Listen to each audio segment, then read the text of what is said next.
April 26, 1986. The world watched the fire.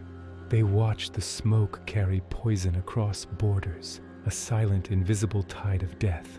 But while the sky was screaming its warning, a far more lethal threat was brewing in the silence of the foundations. Deep beneath the burning graphite and twisted steel, the heart of the machine had melted.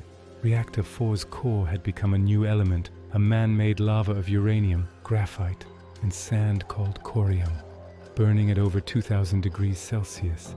And directly beneath this molten radioactive monster, separated only by a thick concrete slab, lay millions of gallons of water. This water was part of the plant's safety system, a bubbler pool designed to condense steam in a smaller accident. Now it was the trigger for an apocalypse. We need to talk about the physics of annihilation. If that searing mass of corium, eating its way through the concrete at a rate of 30 centimeters an hour, burned through the floor and hit the water, it wouldn't have just been a leak. It would have triggered a colossal thermal steam explosion. The instant contact would flash millions of gallons of water into radioactive steam, expanding with unimaginable force. Scientists at the time calculated the potential blast. It wouldn't have been a nuclear explosion, but a thermal one, with an estimated force of 3 to 5 megatons. To put that in perspective, the bomb dropped on Hiroshima was about 15 kilotons. This would be hundreds of times more powerful. An explosion of that magnitude would have instantly vaporized the remaining 3 reactors at the Chernobyl plant, blasting their nuclear fuel in a mountain of radioactive debris high into the stratosphere.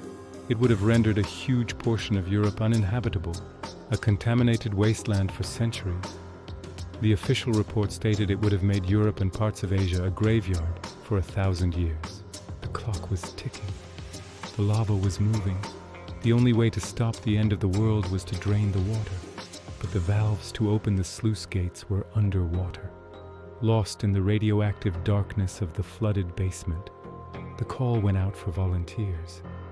In the chaos and terror of the disaster zone, 3 men were told the unvarnished, brutal truth. This was a mission with no guarantee of return. The radiation levels in the basement were unknown, but certainly lethal. They didn't step forward for glory. There were no cameras, no medals promised. They stepped forward because they were the ones who knew. Alexei Ananenko, a senior engineer who knew the location of the valves. Valeri Bezpalov, a soldier and junior engineer who also knew the layout. And Boris Baranov, a shift supervisor who was there to hold the light. They didn't look like heroes from a movie. They looked like tired, dedicated engineers in a broken system, facing an impossible task. They were the only ones who could find the gate in the dark. Their descent into the abyss was a journey into another world. The sounds of the frantic surface, the helicopters, the sirens, the wind faded away, replaced by a heavy, wet echo. They dressed in simple wetsuits, not heavy radiation gear, which would have been too cumbersome. The only real protection they had were respirators and dosimeters to measure their exposure. They carried heavy industrial flashlights, their beams flickering against the oppressive steam. As they went down the stairs into the basement of Reactor 4, the very air changed. It tasted metallic, of lead and ozone. This was the taste of intense ionization. The radiation here was so extreme it began to physically attack the very film in cameras later brought down, creating a snow effect, a visual representation of the invisible enemy tearing through everything at an atomic level. They stepped off the last stair into the black water. It was waist-deep, oily, and intensely radioactive. The camera of history follows them through this labyrinth of twisted pipes and floating debris. This is the deep end of human history. Every splash, every ripple in that water was a gamble with their DNA, a dose of radiation that could mean a slow, agonizing death. They moved by touch and memory, their flashlights cutting feeble paths through the pitch-black maze. They weren't just fighting the darkness, they were fighting a silent, unseen enemy that was cooking their cells from the inside out. Their Geiger counters, their only guide besides memory, clicked frantically. A constant panicked heartbeat in the suffocating silence.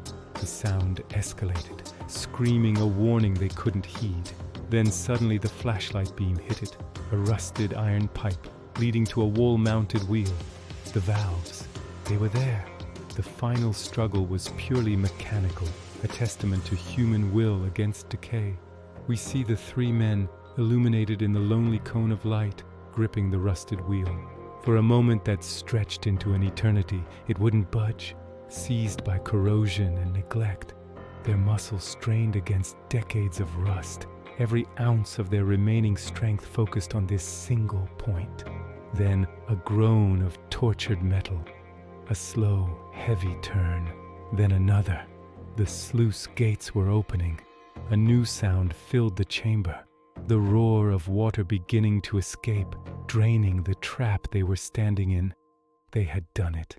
They had averted the apocalypse. Their job was over. They turned and scrambled back through the maze, their breath heavy and ragged in their masks, their dosimeters screaming a final, desperate warning that they had already stayed far, far too long. They emerged from the darkness into the gray dawn, exhausted, stumbling, but alive. They were immediately met by their comrades, hosed down to wash away the radioactive contaminants clinging to their suits. The story of the Chernobyl divers quickly became a myth. Legend said they died days later from acute radiation sickness. Some stories claimed they melted away in that basement. The tales grew, turning them into martyrs who sacrificed themselves in the dark. But the truth is more powerful and far more human. They survived. They walked out of the shadow of death and lived to see the world they saved. Baranov lived until 2005. Ananenko and Bezpalov are, as of the making of this video, still alive. They were awarded medals, but they lived quiet lives far from the spotlight. Their story proves that when the light of reason fails and our most powerful machines melt into monsters, the only thing that stands between us and the abyss is the quiet, unyielding courage of ordinary people doing their job. Thank you for watching.